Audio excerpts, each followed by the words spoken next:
Yun, magandang hapon po sa ating lahat. And welcome po sa ating Acts Church.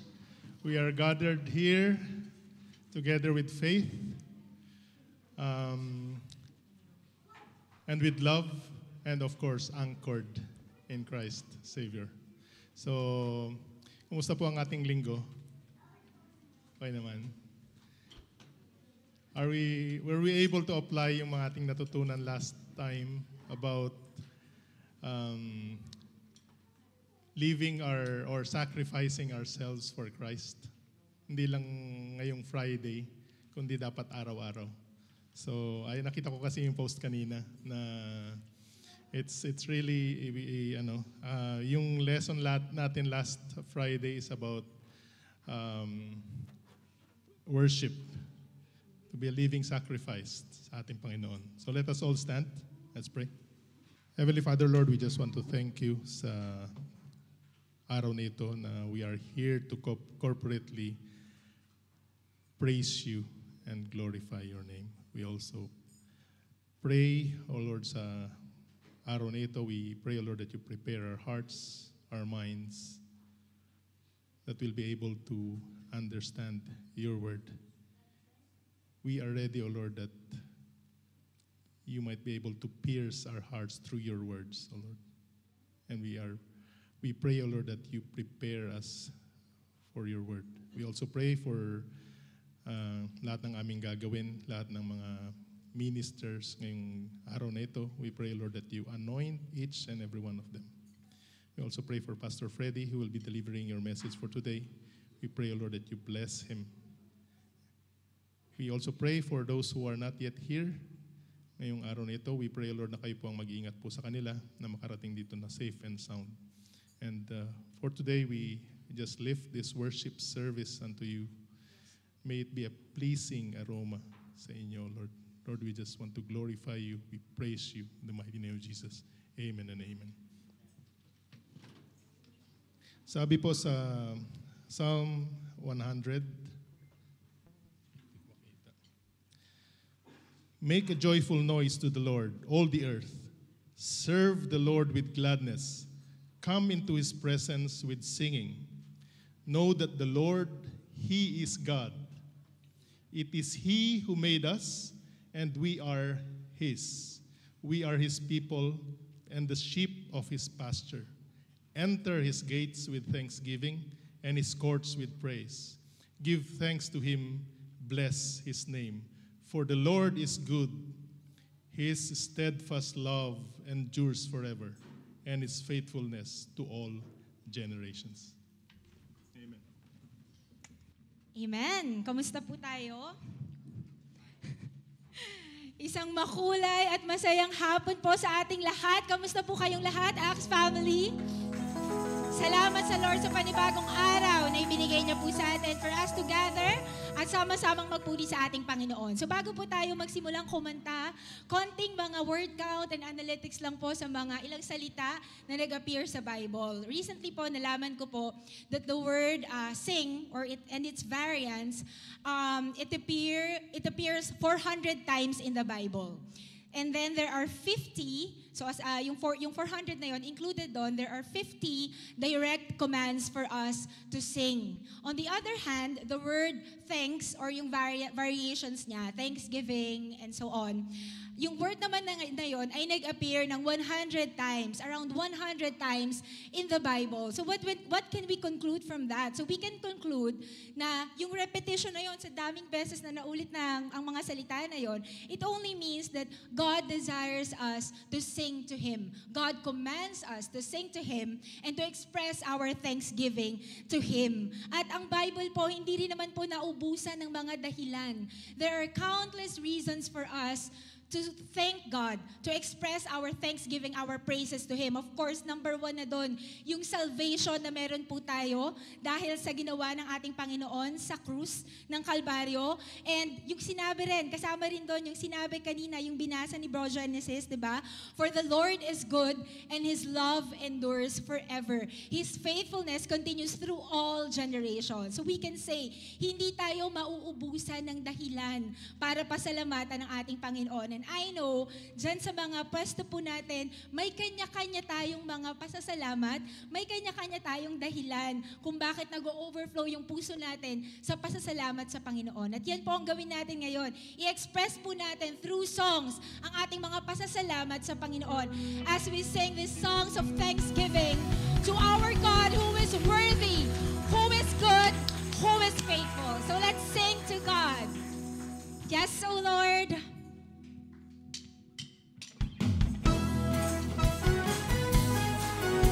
It's good to give thanks to our God, to sing His praises. He is good and His love endures forever. Aking mamasdan ang kalawakan, hindi ko maunawaan anong dahilan kung bakit ako'y pinili mo tinalagaan. Di ko kayang isipin, hindi ko kayang sukatin ang pag-ibig mo, Jesus, na iyong binigay sa akin. Salamat, salamat, O Jesus, sa pag-ibig mo. Walang ibang nagmahal sa akin ng katulad mo. Salamat, salamat, O Jesus, sa pag-ibig mo. Ako'y magsasaya sa piling mo. We are rejoicing in you, O God. Even in times of trials and troubles, we praise you, Lord. Sing with me. Kung may pagsubok man o kagipitan, ako ay may lalapitan. Ikaw, Jesus, ang aking sandigan, hindi mo ko pababayaan. Di ko kayang sisipin, hindi ko kayang sukatin ang pag-ibig mo, Jesus, na iyong binigay sa akin. Salamat, salamat, O Jesus, sa pag-ibig mo. Walang ibang nagmahal sa akin ng katulad mo. Salamat, salamat, O Jesus, sa pag-ibig mo. Ako'y magsasaya sa piling mo. This is now the life that we have in Him. Buhay ko nang purihin ka, buhay ko nang sa'yo'y sumamba. Wala nang ibang nanaisin pa, kundi pasalamatan ka. Buhay ko nang purihin ka, buhay ko nang sa'yo'y sumamba. Wala nang ibang nanaisin pa, kundi pasalamatan ka. Buhay ko nang purihin ka, buhay ko nang sa'yo'y sumamba. Wala nang ibang nanaisin pa, kundi pasalamatan ka. Salamat, salamat, O Jesus, sa pag-ibig mo. Walang ibang nagmahal sa akin ng katulad mo. Salamat, salamat, O Jesus, sa pag-ibig mo. Ako'y magsasaya sa piling mo. Salamat, salamat, O Jesus, sa pag-ibig mo. Walang ibang nagmahal sa akin ng katulad mo. Salamat, salamat, O Jesus, sa pag-ibig mo. Ako'y magsasaya, ako'y magsasaya, ako'y magsasaya sa piling mo. Yes, O God. Kami po ay nagsasaya sa piling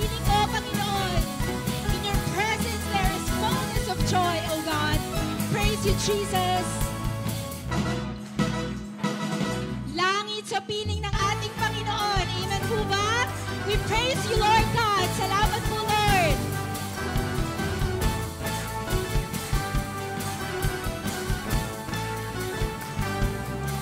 Ang kailangan ko ay pag-ibig mo, O Diyos, sa buhay kong ito. Ang kagalakan mo ay kalakasan ko.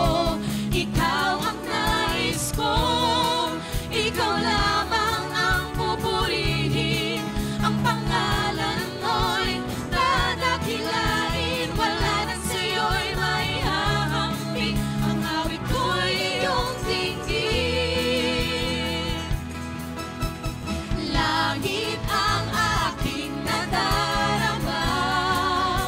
Sa tuwing kapiling ka, ang puso ko'y sumisigla. Kapag sa'yo'y sumasamba, aking nadarama. Sa tuwing kapiling ka, ang puso ko'y sumisigla. Kapag sa'yo'y sumasamba. Yes, oh God, ang kalakasan namin ay sa inyo po nagagaling, Lord God. Ang kagalakan, ang kapayapaan, Panginoon. We praise you and honor you, Lord. Ikaw lamang ang pupurihin. Ang pangalan mo'y dadakilain. Wala nang sa'yo'y maihahampi. Ang awit ko'y iyong dinggin. All together. Langit ang aking nadarama. Sa tuwing kapiling ka, ang puso ko'y sumisigla. Kapag sa'yo'y sumasamba, aking nadarama. Sa tuwing kapiling ka, ang puso ko'y sumisigla. Kapag sa'yo'y sumasamba. Yes, oh God, langit sa piling mo, Panginoon.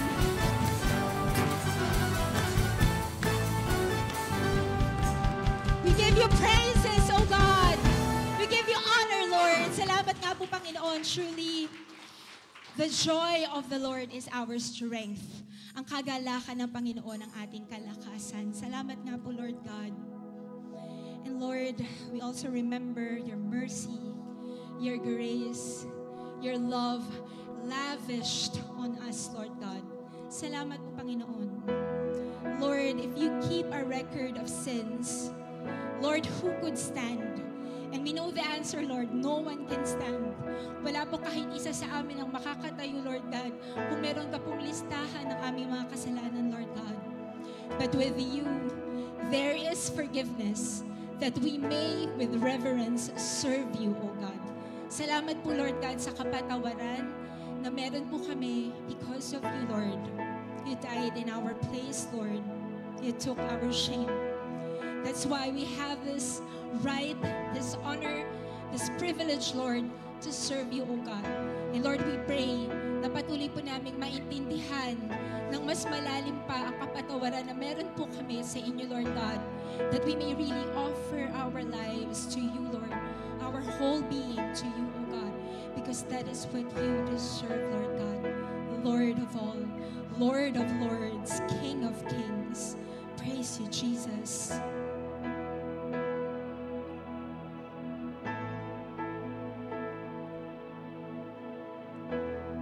I surrender,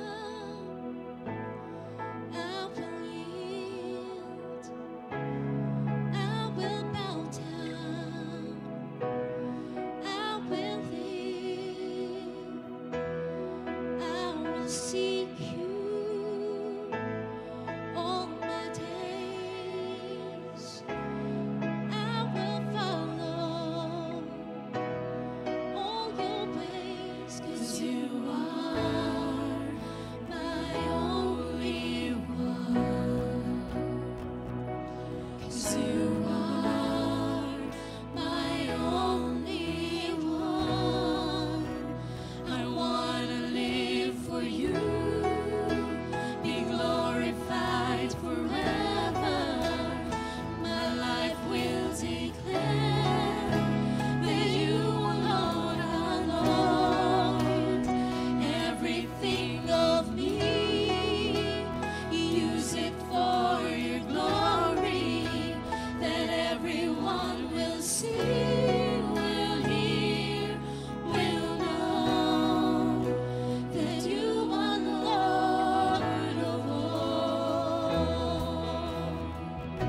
because you are Lord of all, Panginoon.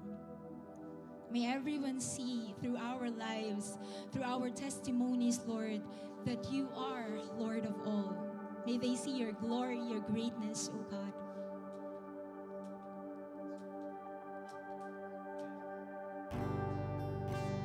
Praise you and honor you, Lord. Allow our lives, Lord, to be real worship, sincere worship, Lord. A worship that is all life, a worship that is a lifestyle of God. Praise you, Jesus.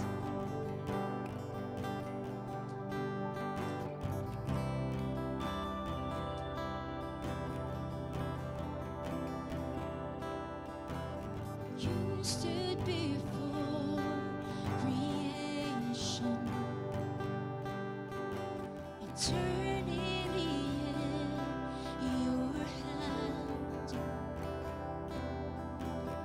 You spoke the earth into motion, my soul now to stand.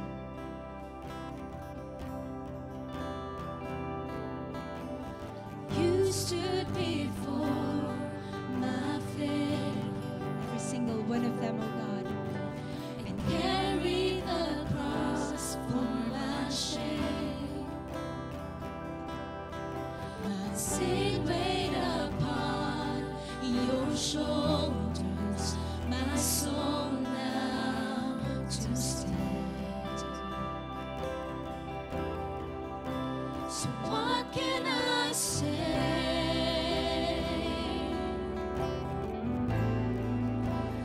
What can I do?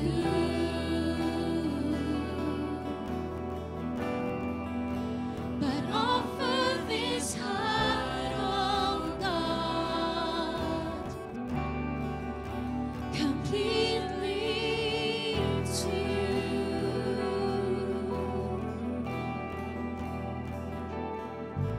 So I'll walk upon salvation by your Spirit.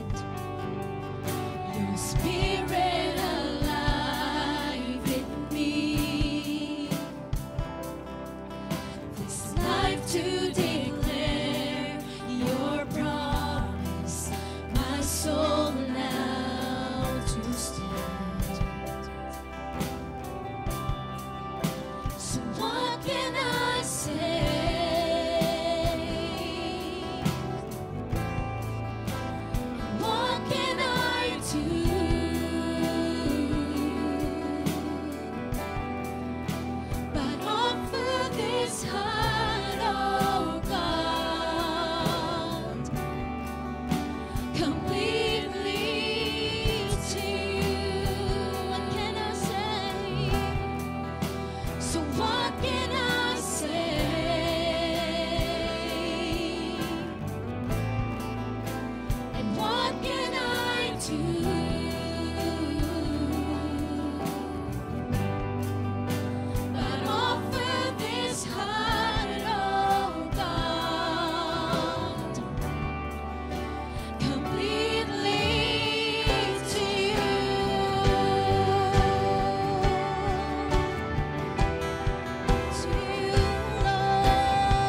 So what can I say?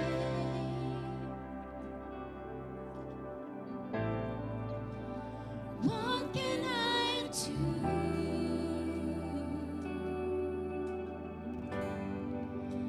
But offer this heart, oh God, completely to you. What can I say?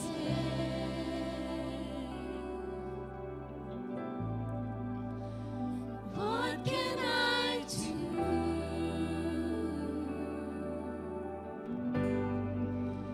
But offer this heart, oh God, completely to you.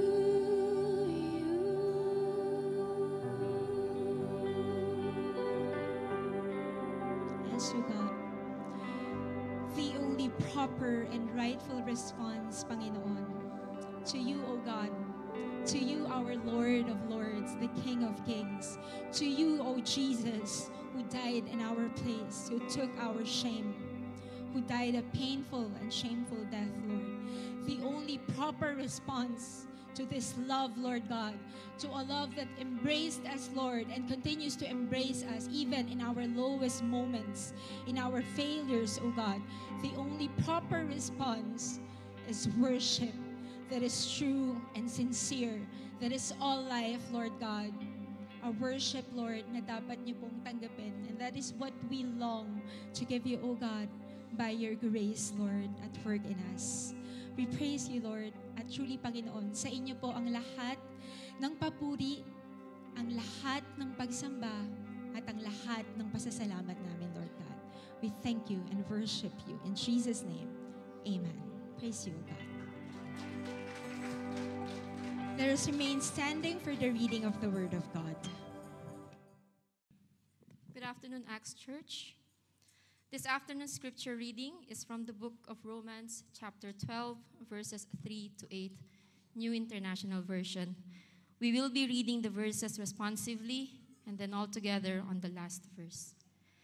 Verse 3, "For by the grace given me, I say to every one of you, do not think of yourself more highly than you ought, but rather think of yourself with sober judgment, in accordance with the faith God has distributed to each of you. For just as each of us has one body with many members, and these members do not all have the same function, So in Christ, we, though many, form one body, and each member belongs to all the others. we have different gifts according to the grace given to each of us. If your gift is prophesying, then prophesy in accordance with faith. If it is serving, then serve. If it is teaching, then teach. If it is courage, Then give encouragement. If it is giving, then give generously. If it is to lead, do it diligently. If it is to show mercy, do it cheerfully.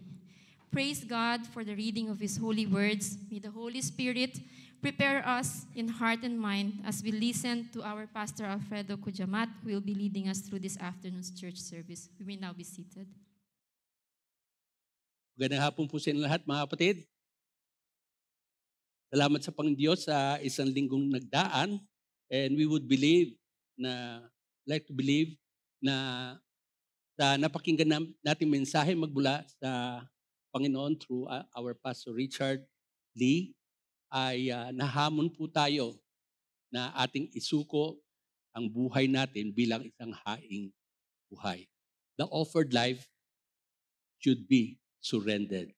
And when we talk about surrendering, we talk about every aspect ng buhay natin ay dapat na naisuko sa Diyos. Tayo po'y manalangin. Ama, salamat po, and we pray na kayo po ang patuloy na mag-mold sa amin, na patuloy niyo po kami gamitin patuloy niyo po kami pahayo. Ang desire po namin, Panginoon Diyos, ang buong buhay namin ay i-offer po namin. Whether in life or otherwise, sa anumang katawagan na inyong bibigay sa amin. Because this is the proper response, the logical response after hearing yung mga katotohanan na nakapaloob sa Romans chapter 1 hanggang 11. So hayaan niyo po, Panginoon Diyos, ay handa niyo po ang mga puso at kaisipan po namin na kami po'y patuloy na makinig sa inyong kapahayagan.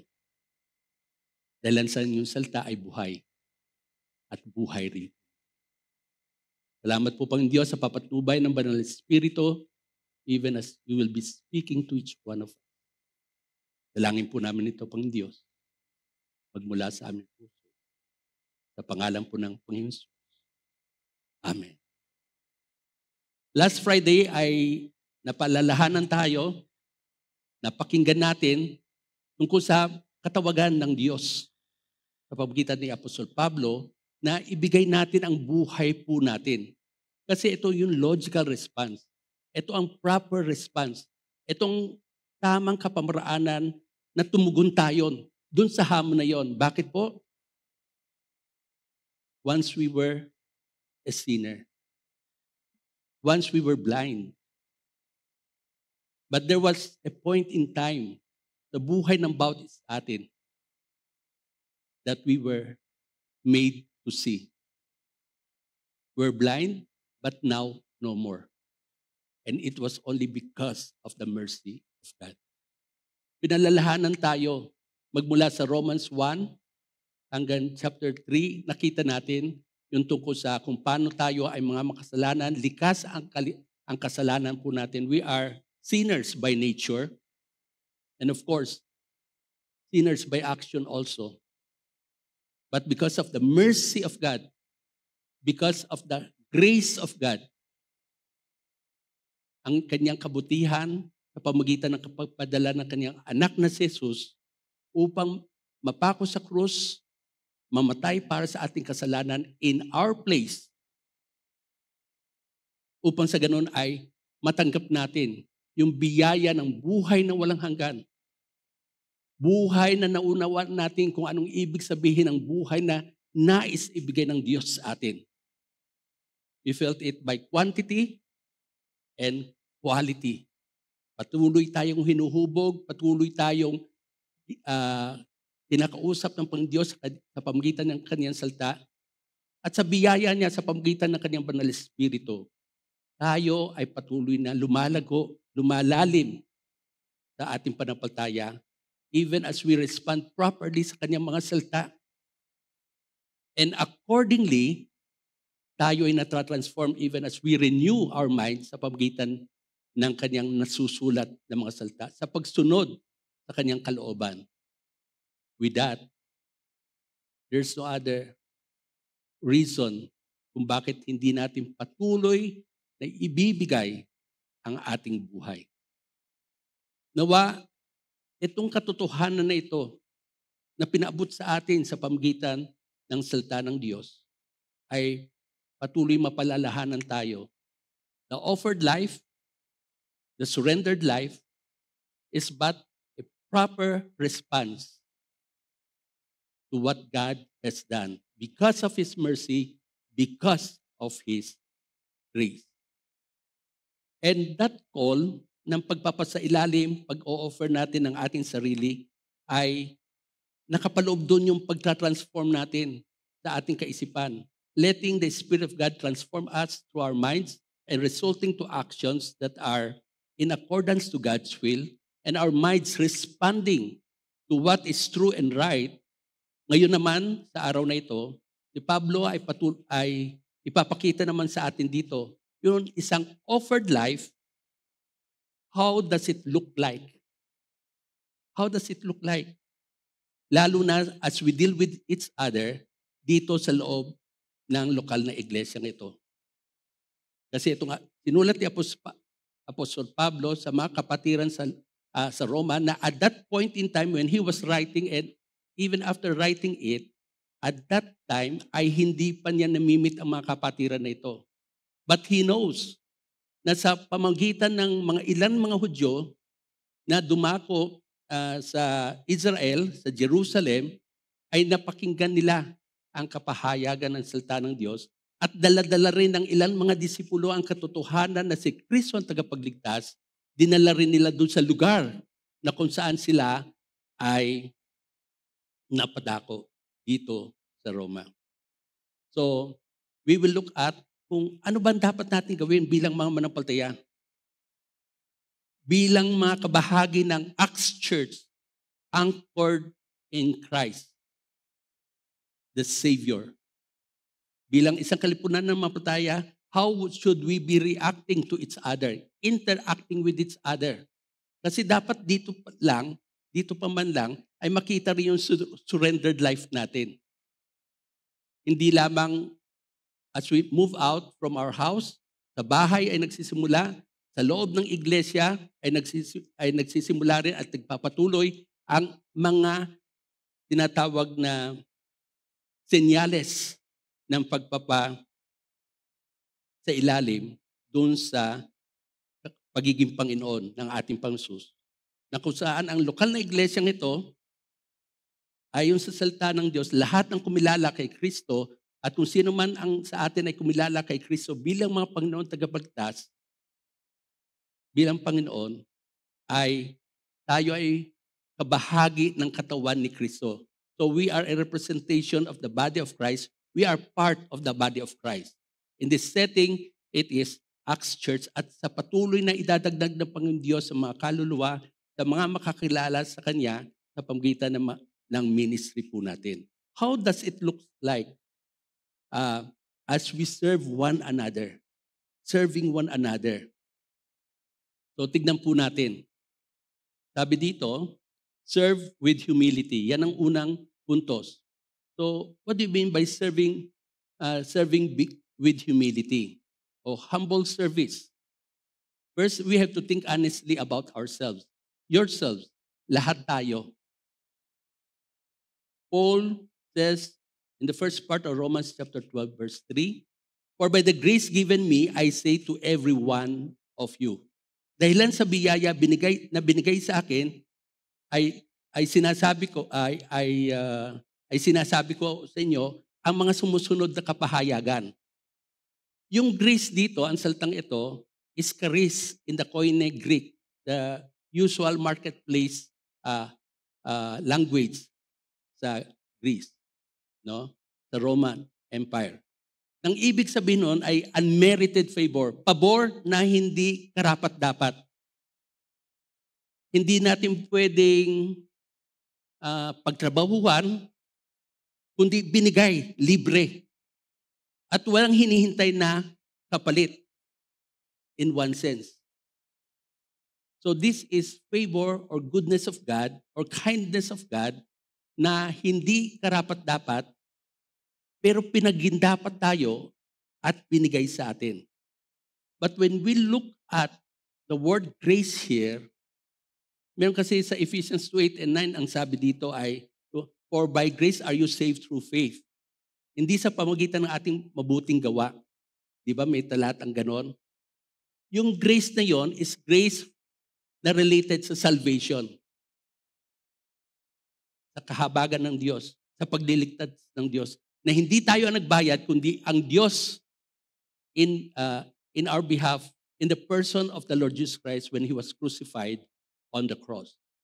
But this grace naman na ito, na tinutukoy dito, is actually charismata.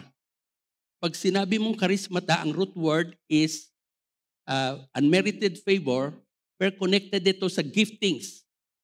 Doon sa mga gawain, roles, o di kaya yung mga gifts na ginagamit natin o ino-operate natin sa pamamagitan ng Banal na Espiritu upang makipag-ugnayan tayo sa isa't isa. What does it mean? We will look at it. Pero ang gusto kong makita po natin dito ay si Apostle Pablo, when he is saying that you should serve with humility, nagpasimula siya sa pagsasabi na yung biyaya na natanggap ko kay Kristo, yung gift na natanggap ko kay Kristo, yung role na binigay sa akin, in-apportion sa akin ng banal na Espiritu, ay yung gift ng prophecy. No? Gift ng ng apostleship. Ng apostleship. At sinasabi niya ito bago niya ibigay yung mensahe niya. Pinapaunan niya ito. Na yung pagiging apostol ko ay hindi sa akin galing. Yung pagiging apostol ko ay hindi abilidad na galing sa akin. Ito ay gift na gracious gift. Tawag ng iba, grace gift. Gift that was given by grace. At ito ay hindi nagmula sa atin, kundi ito ay bigay ng Diyos nang tayo ay makilala sa Kanya. Nang tayo ay ma-born again, nang magkaroon tayo ng spiritual rebirth. Doon binigay ng Espiritu sa atin yung spiritual gift na yon. At yun ang sinasabi ni Apostle Paul. Itong sasabihin ko sa inyo ay base sa katotohanan na dahilan sa biyaya ng Diyos at walang anuman nagmula sa akin, kundi ay tinawag niya ako at pinagkatiwalaan niya ako, inassign niya ako ng katawagan pagiging isang apostol at base dito sa binigay sa akin, ngayong pinapahayag ko sa inyo, makinig kayo sa akin. Ito ang sinasabi ng Diyos sa atin. I say to every one of you, sinabihan siya ng Diyos at ngayon siya bilang apostol na isa sa mga gift role na meron siya ay sinasabi naman niya. Romans 1:5, through Him we receive grace and apostleship to call all the Gentiles to the obedience that comes from faith for His name's sake. Sa pamamagitan daw ni Kristo, yan ang unang mga talata, ay sinabi ni Apostol Pablo, tinanggap namin yung biyaya. Yung biyayang ito ay pwedeng yung biyaya ng kaligtasan at yung following karismata. Kung una, ito naman karismata. Ang karismata is also undeserved na favor, na gift na binigay sa akin at ito yung apostleship. At tinawag niya ako upang mangaral sa mga hentil para the obedience that comes from faith for His name's sake. Nagmamalaki ba dito si Apostol Pablo? Hindi siya nagmamalaki. Bakit niya sinasabi ito?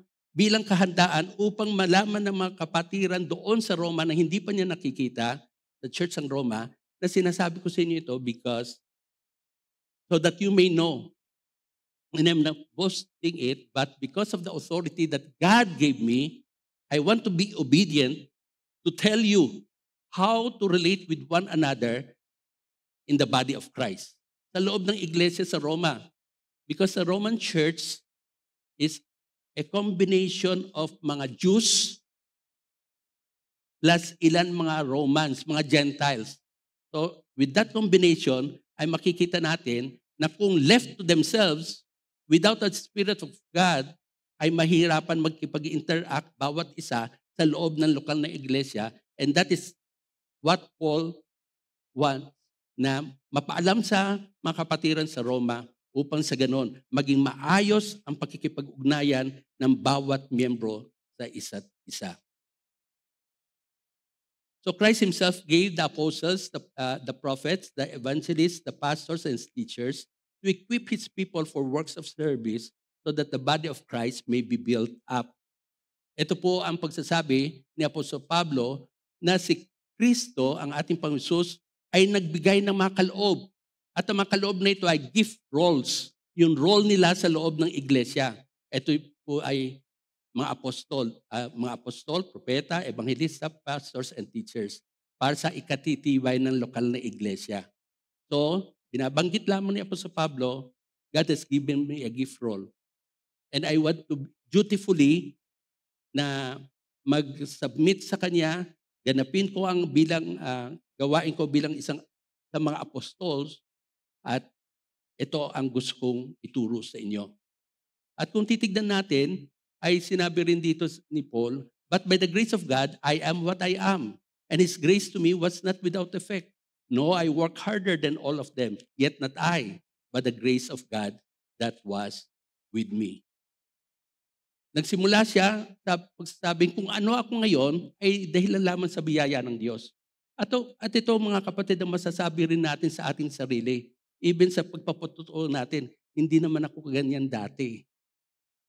Pero nung nasumpungan ako ng Panginoon, nung nag-respond ako dahil sa prompting ng Banal na Espiritu na tanggapin ko si Kristo, ay ganito na ako ngayon. Na sinasabi niya, kung ano man nangyari sa akin, it was because of the grace of God. At kung ano man meron kong finifeel na role, a gift role, o kaya ano man spiritual giftings na meron ako, it was not from me. It was from God. And it is because of His grace. At kung paano ako ginagamit, sabi ni Apostol Pablo, sa mga hentil, it was because of the grace of God. So kumbaga, grace-based. Alam niya na kung ano man meron siya, dahil lang sa biyaya ng Diyos. At dapat ganon ang maging kalalagayan natin sa isip at sa gawa. It is only because of the grace of God. Kaya makikita natin, dahil lang sa yun ang karanasan niya, alam niya kung anong pwesto niya. Alam niya kung anong kinalalagyan niya. Karampatang kinalalagyan. As a worshiper, as one who give praises unto the Lord, as one who will continually and obviously kilalanin na si Lord, siya ang Panginoon. He is the master of my life. Sabi nga ni Charles Spurgeon, if I'm anything or I have done anything worth doing, it is all due to the grace of God. I should never have been in the ministry. Never have been a Christian if it had not been for the grace of God. Tama ang pananaw niya. Umaayon ito sa salita ng Diyos. Yung kaligtasan ko, because of God's grace. Wala akong magawa at wala akong magagawa para magkaroon ako ng kaligtasan. Yung paglilingkod ko, galing rin sa grace of God. Yung mga spiritual giftings, wala rin akong pagmamayari niyan, kundi binigay rin sa akin ng Pangdiyos. Kaya nga, dito ay makikita natin, ang isang taong namuhay sa biyaya ng Diyos at patuloy na namumuhay sa biyaya ng Diyos, ang kanyang attitude, if we will always patuloy tayong ma-renew ang ating kaisipan at ganun ang maisip natin, at dapat lamang ay ang resulta nito, an offered life, a surrendered life, a life that will always be continually in death sa Panginoon. Wala tayong magagawang ano paman para magkaroon tayong spiritual gifting. At hindi tayo magkakaroon nito kundi sa biyaya niya, but in the first place, to start with, magkaroon muna ng buhay na walang hanggan, yung kaligtasan through His mercy. So, that's how Charles Spurgeon will say it in his way. Sabi dito, James, Cephas, and John, those esteemed as pillars, gave me and Barnabas the right hand of fellowship when they recognized the grace given to me. Alam po natin, andyan na sila Pedro, andyan na yung mga 12 na mga disipulo. At sa bawasan ng isa, hinalinahan sa pamagitan by Lot, led by God, in the sense, orchestrated by God, upang may humalili kay Judas Iscariot, ay narito. Nababalitaan nila kung anong nangyari sa Jerusalem, kung paano mga manampalataya doon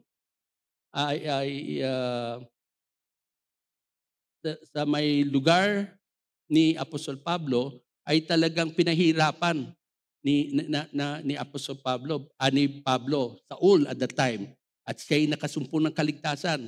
Nang dumating siya, kinakailangan introduce niya ang sarili niya kasi hindi siya kilala eh.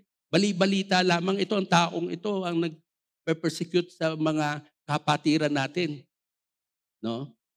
Pero itong si James, si Peter, pati si John the Beloved, na kinikilalang mga haligi, strong leaders doon sa church ng Jerusalem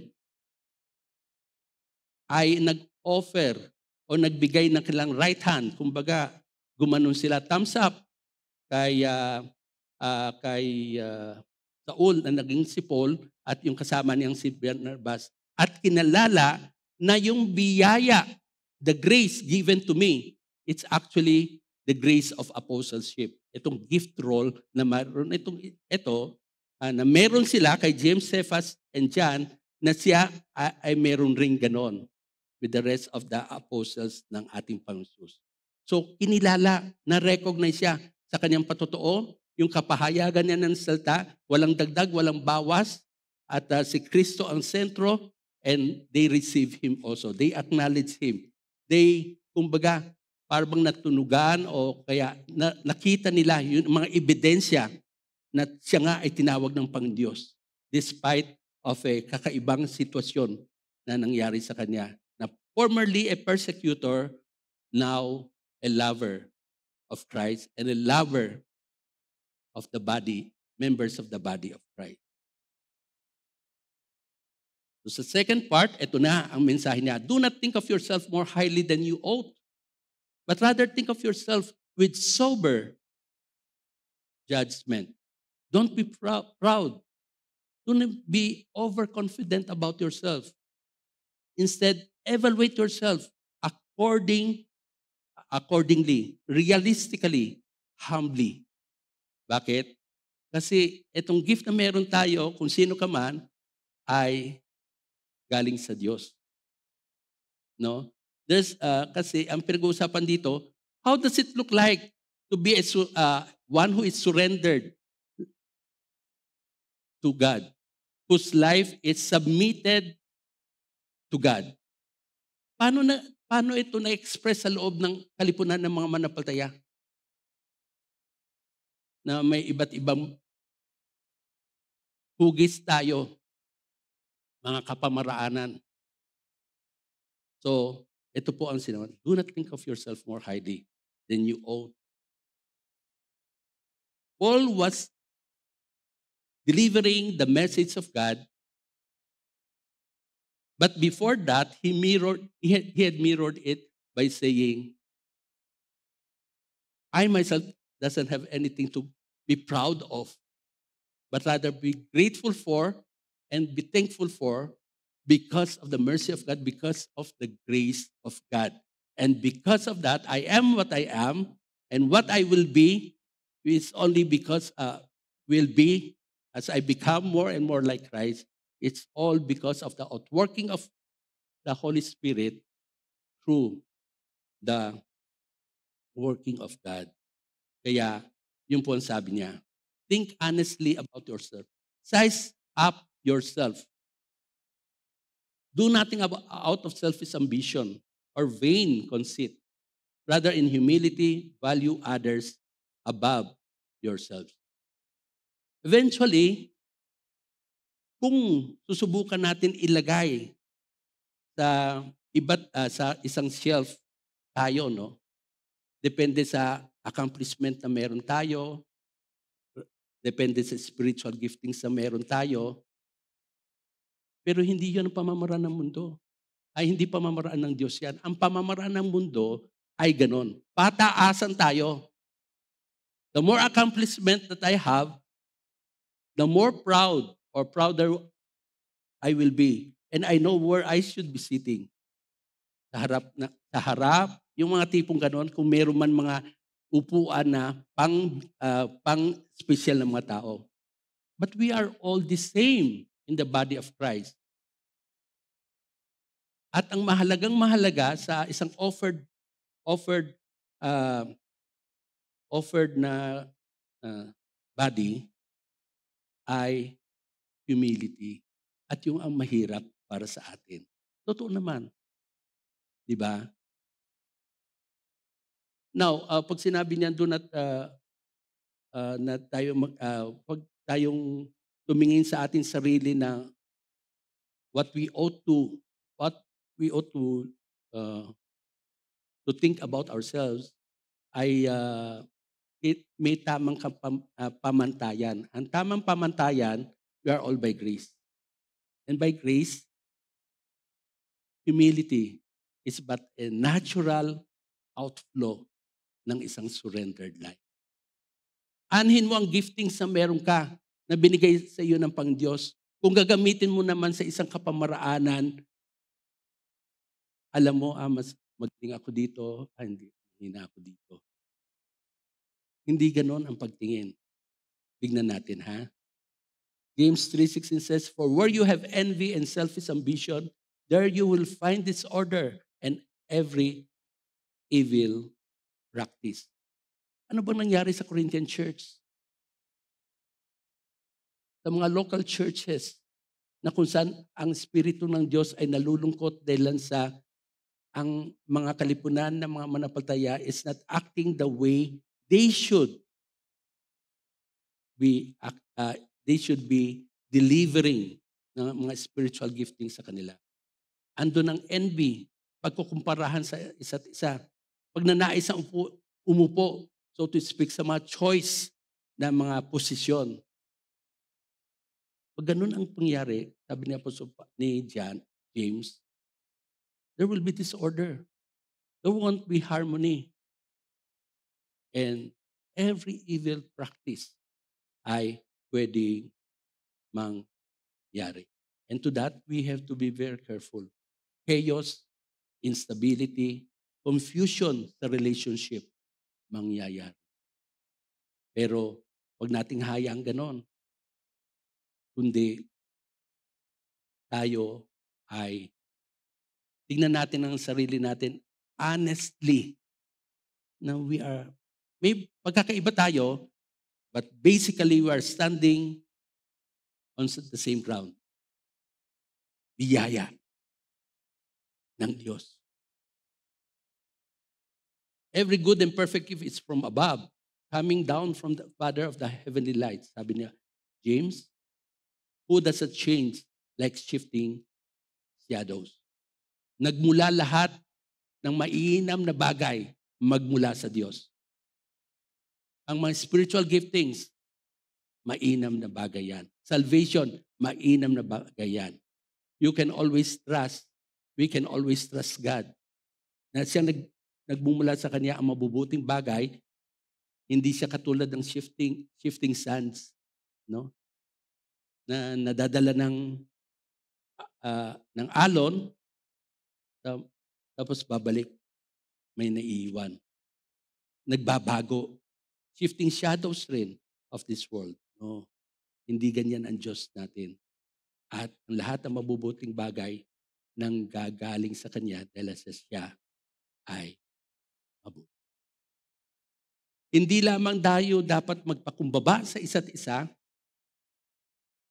dapat ma-recognize natin yung measure of faith ng Diyos. What does measure of faith? It means, tignan natin muna, in accordance with the faith God has distributed to each of you. Sino nag-distribute? Diyos. Anong dinistribute niya?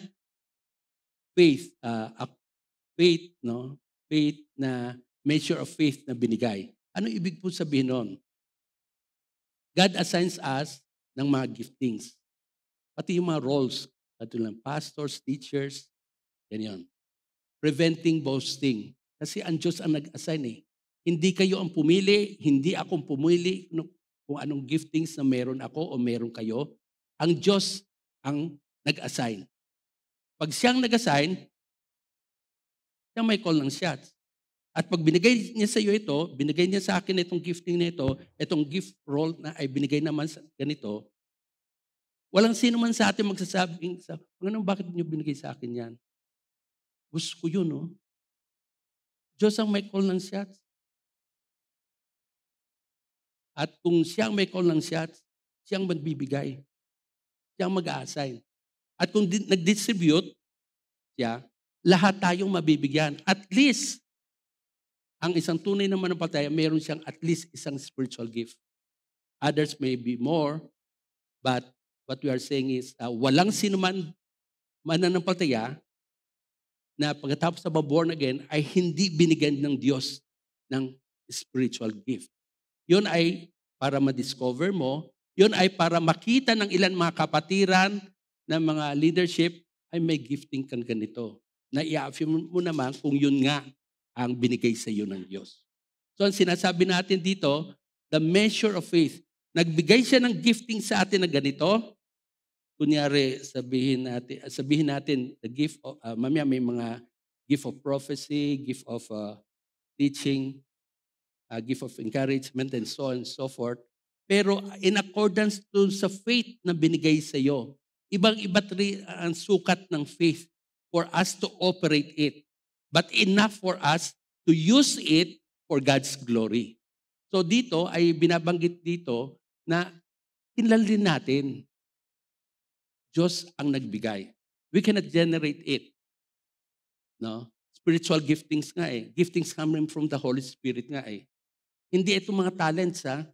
Ang mga talents, dala-dala na yan ng ipinanganak pa lang, physical birth. Maaaring ito ay genetics. Yun ang, kumbaga, yan ang giftings, talento, giftings in this natural gift o talent ng mga magulang na nakarating sa ilan sa mga anak o sa lahat ng mga anak. In accordance with the faith. This means according to the measure or extent of the faith. The faith for salvation, pag binigyan ka ng Diyos ng faith to believe at masave ka, yung faith na yon, isa lang yung walang mas maraming faith, mas kukunting faith, hindi yon. Faith for salvation ay isang uri lang. Pero yung isang sinasabi itong faith na dinistribute ng Diyos, God's measure of faith, ito ay may madami, may konti, meron, tama lang. Pero lahat ay ginagamit for sa paglilingkod sa Diyos using the spiritual life, the spiritual giftings that we have. So anong sinasabi po dito? I-recognize po natin. What do you have for who makes you different from anyone else? What do you have that you did not receive? And if you did receive it, why do you boast as though you did not? Yung mabubuting bagay na natatanggap natin, galing ba sa atin? Hindi. Galing saan? Galing sa Diyos. At kung galing sa Diyos, obviously hindi galing sa atin, nung matanggap naman natin yung binigay ng Diyos, sabi dito, bakit mo ipagmamayabang? Na para bagang hindi galing sa Diyos, hindi galing sa iba, kundi galing sa iyong sarili.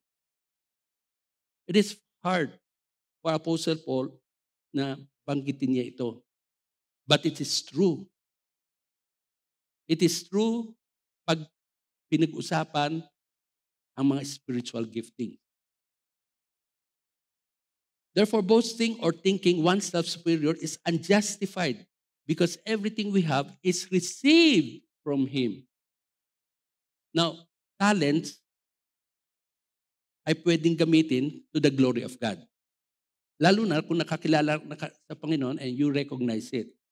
Na-acknowledge mo, baging ito'y galing sa tatay mo, nanay mo, o kaya sa lolo mo, lola mo. Yet, at the end, you will say salamat sa blessings nito. Pero pagdating sa spiritual gift, ito ay binibigay lang ng Panginoon sa mga Christians. At ito ay binibigay niya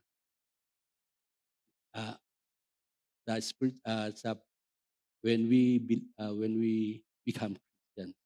Yun is for us to find it, discover it, andyan yan. Okay? But to each one of us, grace has been given as Christ apportioned it. Apportion, di pa pinaghati-hati, iba't ibang mga sukat, binibigay sa atin. Sino nagbigay? Si Kristo. Ba't kukunti lang, Panginoon, yung binigay niyo sa akin? Yun, isa, may tatlong spiritual gift. Ako, isa lang. There's no reason for you to ask God. No? Walang basihan. Kundi dapat ipagpasalamat natin. Kasi si Kristo mismo ang nag-decide noon. Christ Himself decides how much grace, including faith and the spiritual gifting, each believer receives. It's a personal intentional distribution. So much so, ang tawag sa atin, mga stewards ng grace ng Panginoon. Yung grace na yon, ay ang tinutukoy doon ay grace gifts or spiritual gift na kung saan hanapan niya tayo kung paano natin ginagamit ito. Are you using it for your own glory? Or are you using it indeed for God's glory? To which, yun naman ang inaasahan ng Diyos kasi itong mga spiritual giftings na ito is for us to minister to each other so much so that the local church, the body of Christ here, will be strengthened. Now, to each one, the manifestation of the Spirit is given for the common good.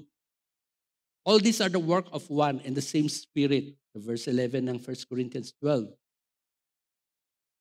And He distributes them to each one, just as He determines. So nakita natin yung decision na meron po doon ang Diyos. No one chooses their gift or portion. Mas marami o isa. O higit pa sa isa. It is God. Kaya nga ang hanapan ka ng Diyos eh. Hahanapan ako ng Diyos eh. Dahil lang sa siya ang nagbigay.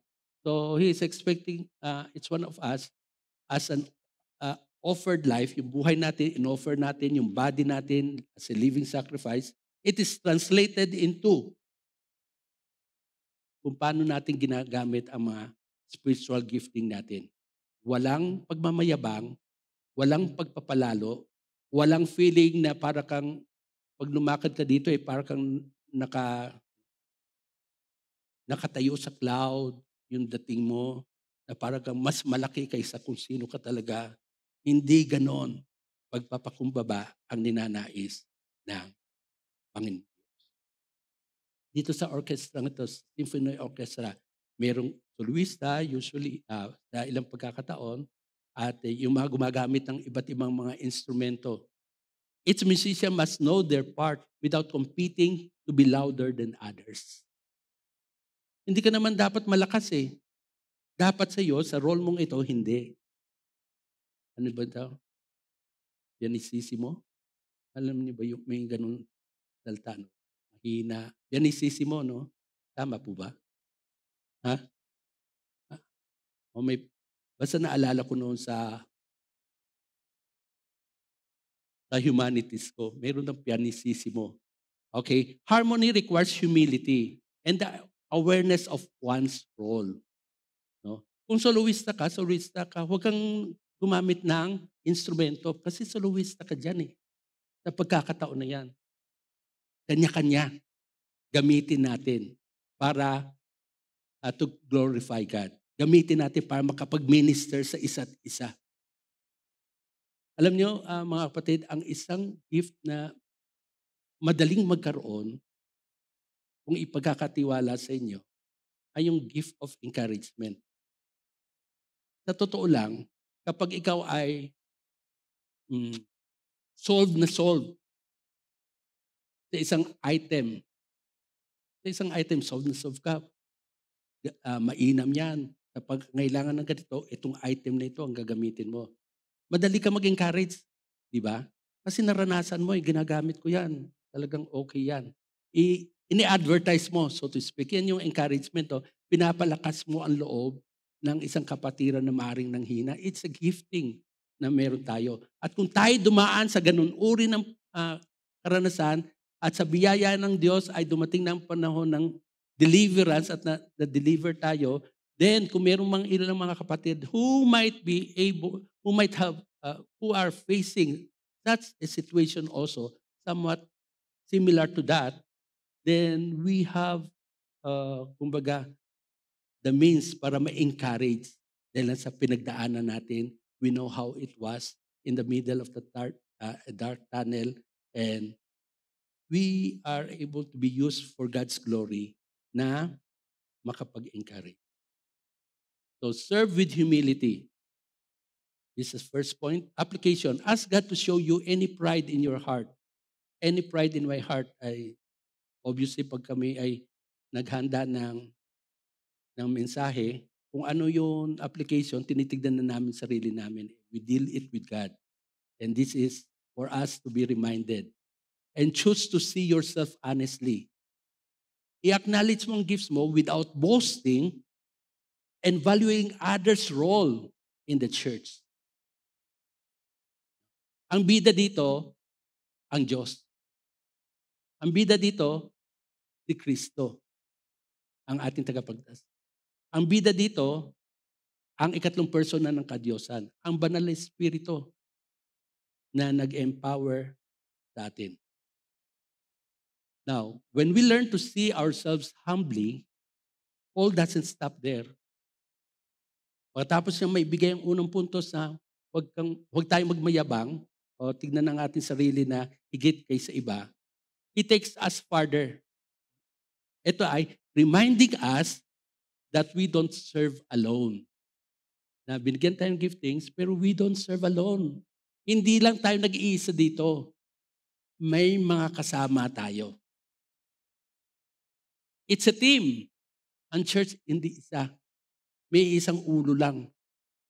The head, who is none other but Christ. We are the body. And being the body, we don't serve alone.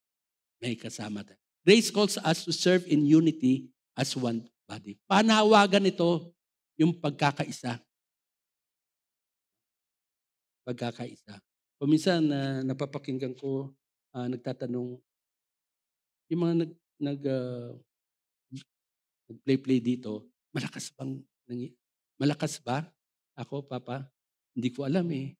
Hindi ko alam makinig eh. Pero ako, na-bless ako sa worship. Kasi wala akong tenga sa pandinig eh.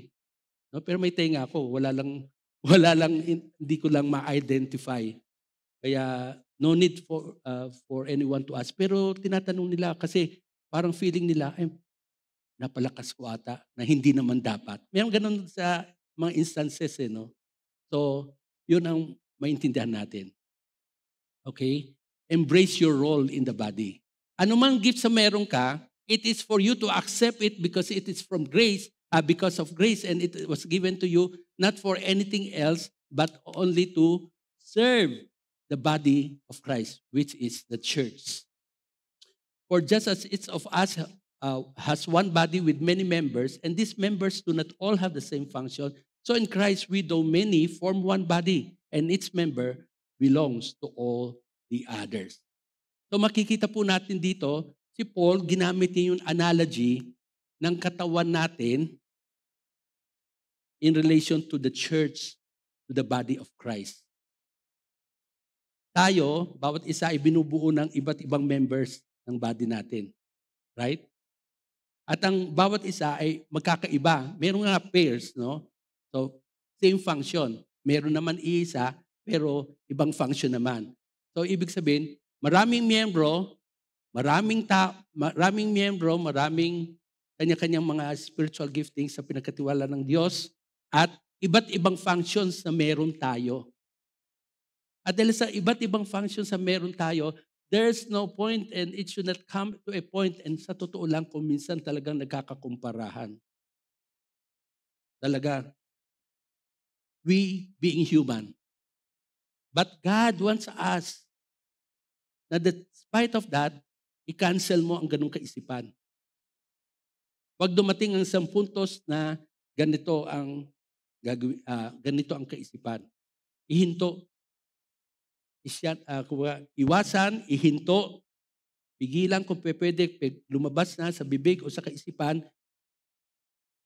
inip at the bud. Dahil sa otherwise, magkakasala tayo. Okay? So with that, ay makikita natin po, don't look down sa sino man sa kanilang role na meron sila sa loob ng iglesia. Iba naman yung false modesty. Oh, wala ako niyan. Ang ganda-ganda ng boses. Although, hindi ako ganun. Niloloko lang mo lang sarili mo para sabihin, hindi, meron ka talaga niyan. Yun lang gusto mo makinig. Hindi. Alam natin kung paano ang Adamic nature natin, itong old nature na meron tayo.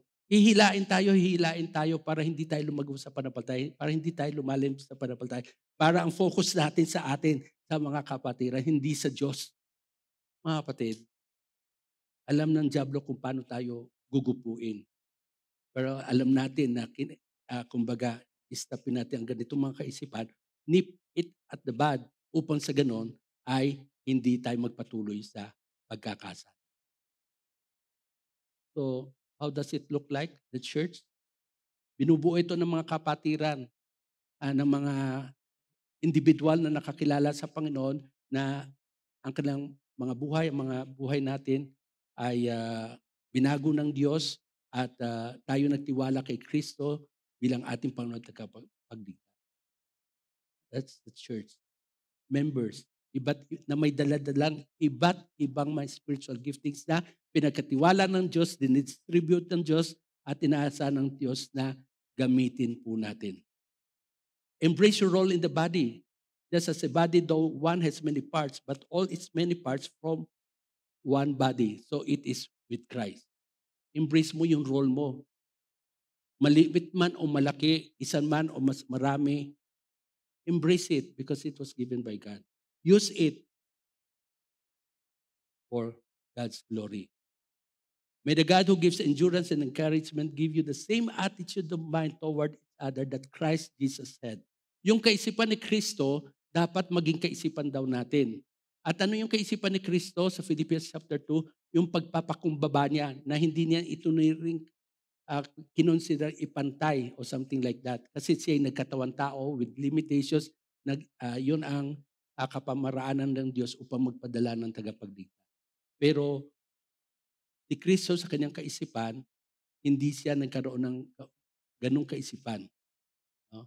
Kundi ang kaisipan, pagpapakumbaba. So that with one mind and one voice, you may glorify the God and Father of our Lord Jesus Christ.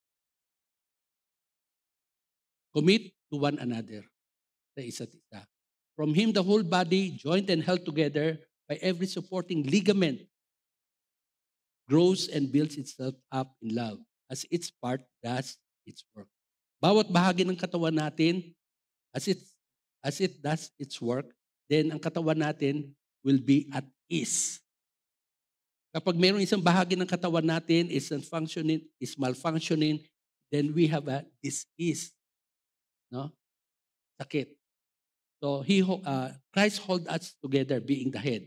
Just like a body grows strong and healthy when every ligament and every part works properly. Yung church rin mag-grow in love when each believer does their part. Commit to one another so that there should be no division in the body, but that each part should have equal concern for each other. So, concern. Huwag tayo maging provincial. We are part. Yes, meron tayong kanya-kanyang area Bible study, but we are a part of a bigger church. Ginawa natin yan na merong part, merong ganitong division ng area BS for reason, for a purpose. But let it not na magkaroon tayo ng anong tawag doon? Loyalty sa Bible study namin. Ganito. Kayo ba, ano ba sa Bible study nyo?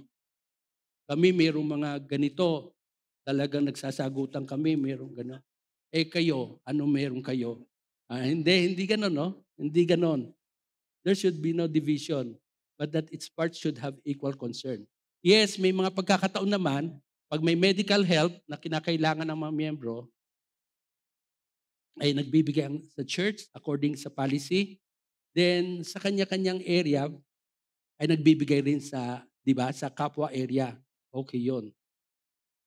So, commit to one another. Sa mga roles na fina-function natin. Love one another as I have loved you, so you must love one another. Application, intentionally build relationships in the church. Recognize you need others and they need you. Walang superman dito, kundi lahat ay nangailangan sa isa't isa. Kung feeling mo, ikaw kaya mo lahat, kawawa ka, kapatid. Something is wrong with you. We would like to help you. Okay? Then, lastly, hindi lang serve with humility, hindi lang to serve in unity.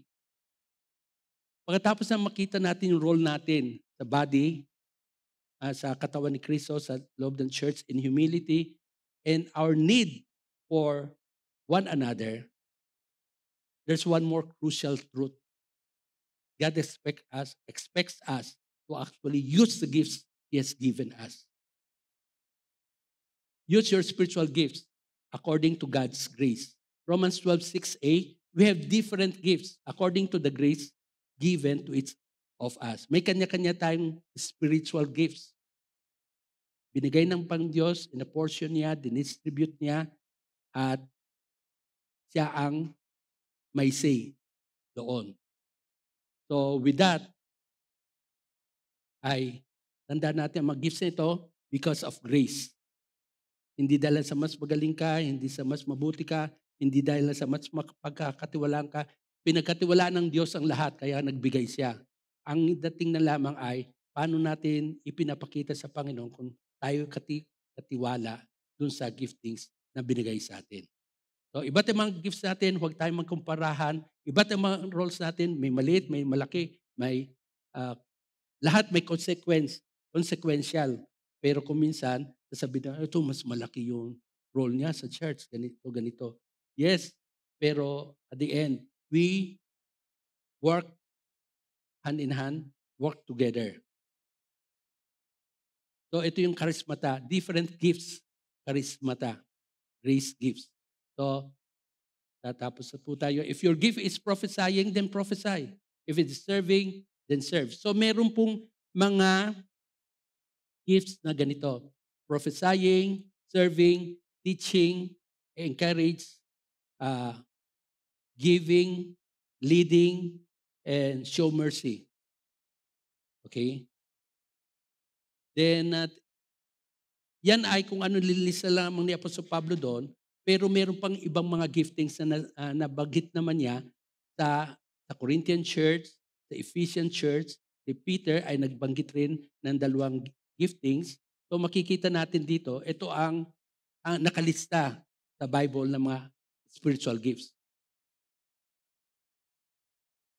Use your spiritual gifts according to God's grace. 1 Peter 4:10, each of you should use whatever gift you have received to serve others as faithful stewards of God's grace in its various forms. Paano daw natin gagamitin? Bilang faithful stewards. Matapat na nakatiwala. Yun ang dapat nating makita. 2 Timothy 1:6, ang sabi ni Apostol Pablo, I remind you, Timothy, fan into flame the gift of God. Na tila baga nawawala na yung ningas ng apoy which is in you through the laying on of my hands. Fan into flame. Alam natin pag nagluluto tayo ng barbecue outside, pinapaypayan natin para magningas ulit, nagdadagdag ulit tayo ng kahoy, hindi nagiging mga baga na lamang.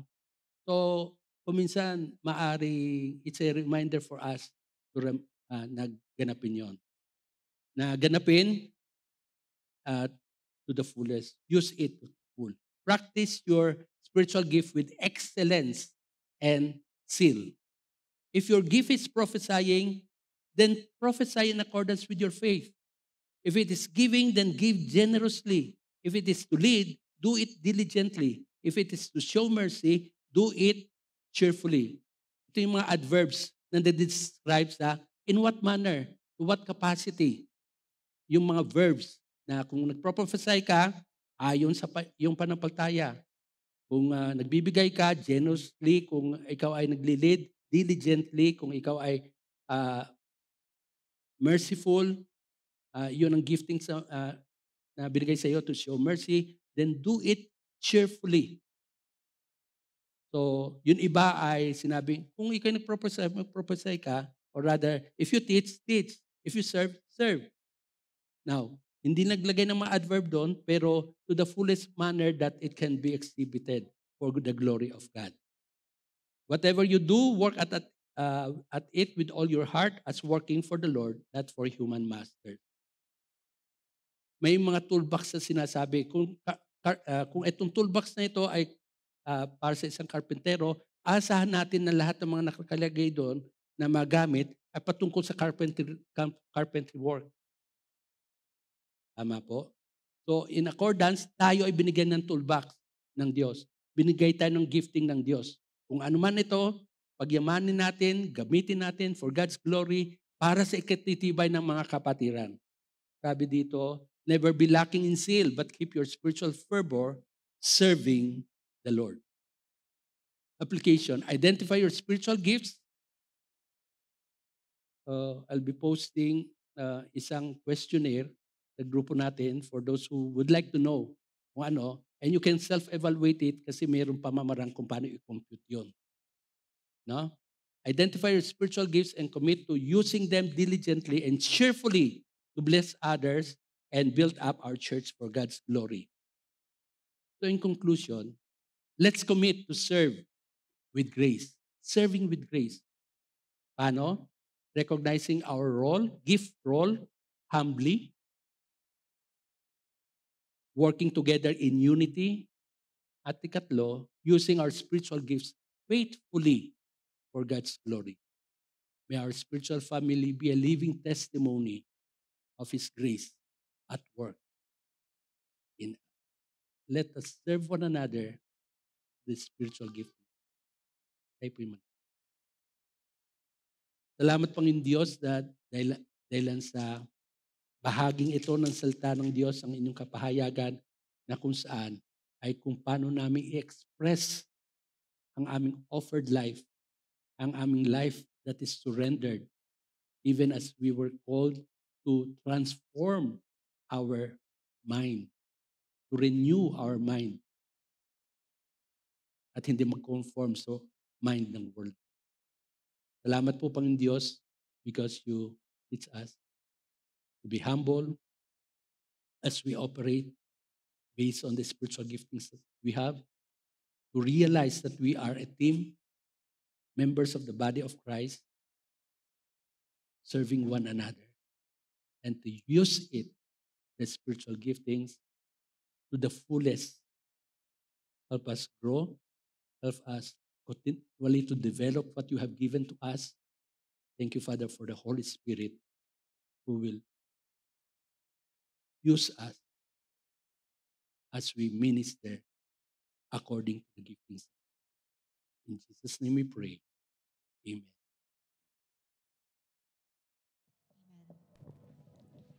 So salamat po sa reminder ng Lord para sa ating lahat na according sa grace, sa faith na ibinigay sa atin ng Panginoon ay meron po tayong mga giftings na dapat nating i-offer sa ating Panginoon. So may this song be a reminder to us and also a song of commitment and surrender for us to decide in our hearts by the grace of God to offer whatever giftings that God has given us to minister before the people of God for His purposes. Yes, so God.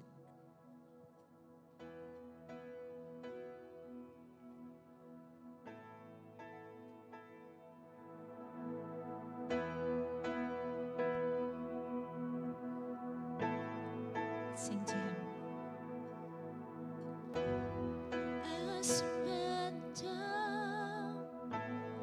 I will yield, I will bow down, I will live, I will seek you all my days, I will follow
your glory.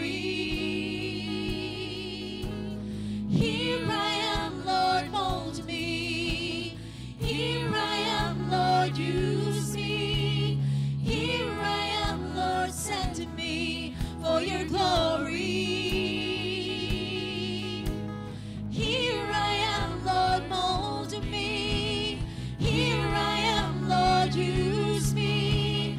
Here I am, Lord, send me for your glory. I wanna live for you, be glorified forever, and my life will declare that you alone are Lord.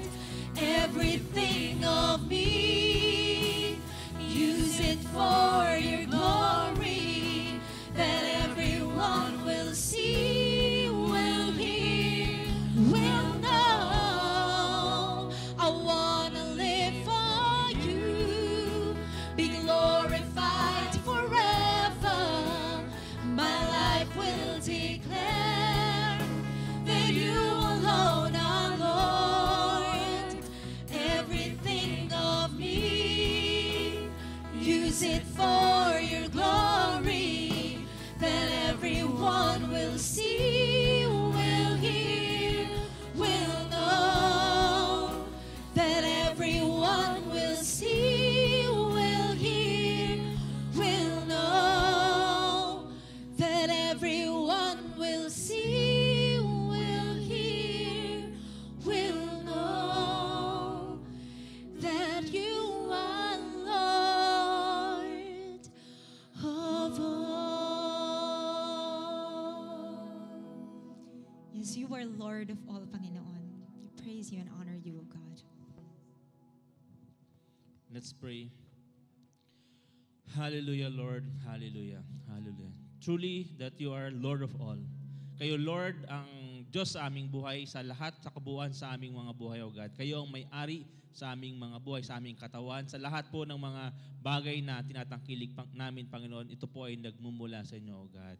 Salamat, Panginoon, sa iyong mensahe sa amin sa hapon ito, sa reminders, Panginoon, O God, na gamitin namin ang mga kaloob na ibigay niyo po sa amin para ma-encourage, ma-edify ang body of Christ, Panginoon God. Tulungan mo po kami, Panginoon, na gamitin ito, maging faithful stewards kami, Panginoon, ng mga spiritual gifts na ibinigay niyo po sa amin. Naniniwala kami, Panginoon, na ang bawat isa sa amin ay mayroon kang binigay na natatanging kaloob, O God. Kaya po, Panginoon, kung may mga pagkakataon na hindi po namin ito nagagamit or hindi po namin ito binibigay sa inyo, Panginoon God, patawarin niyo po kami, Panginoon. At naway maging matapat, maingat kami na tagapangalaga ng mga kaloob na ito, O God.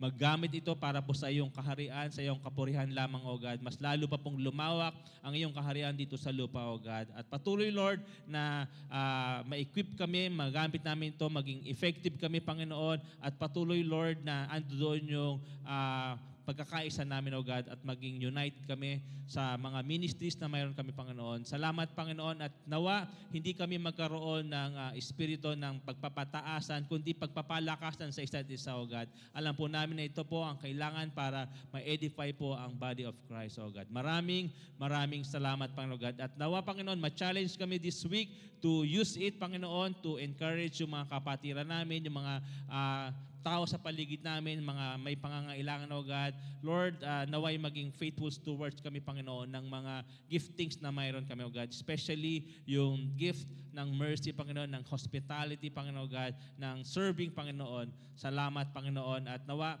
ma-discover din po namin kung may mga gifts pa kami na pwede namin pong magamit para sa iyong kapurihan, O God.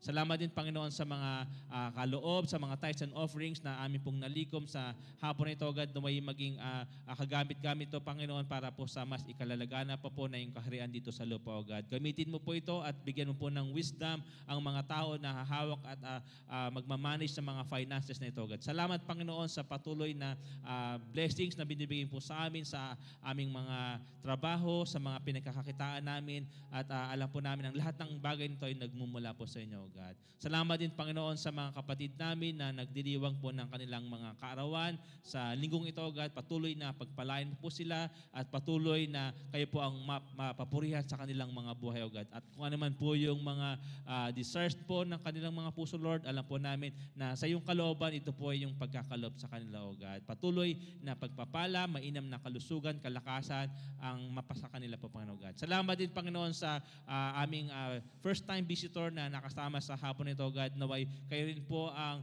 magbigay sa kanya ng kalakasan, ng wisdom, Lord, at patuloy na makasama rin po namin siya sa mga susunod pa po na gawain sa mga susunod na linggo, God. Patuloy, Lord, na i-bless mo din po siya, O God. Maraming salamat. At nawa, Panginoon, ay patuloy din magdala kami ng mga bisita namin, Panginoon God, at makasama namin sa aming mga gawain sa worship service, sa life group, sa health group namin, and even sa Bible study, O God. Maraming salamat. At Lord, sa mga kapatid namin na magbabakasyon, uuwi po sa aming kalagitnaan, Panginoon, ay ingatan mo rin po sila sa kanilang pagbibiyahe at makarating po sila ng ligtas sa kanilang mga pupuntahan at ma-enjoy din po nila ang time nila together sa kanilang mga families, Panginoon God. At dalangin din po namin, Lord, sa lahat po ng mga may pangangailangan, may mga sakit at karamdaman, kayo rin po ang humipo sa kanila, Panginoon, sa kanilang mga katawan, sa lahat po ng kanilang mga pangangailangan, O God. Maraming salamat po, Panginoon God. At mga kapatid, ating tanggapin ang walang hanggang pagmamahal ng ating Diyos Ama, ang pagliligtas ng Diyos Anak, at ang pakikipisa ng Banal na Espiritu ang mapa sa atin ngayon at magpakailanman. Amen and amen. God bless po, and see you again next week.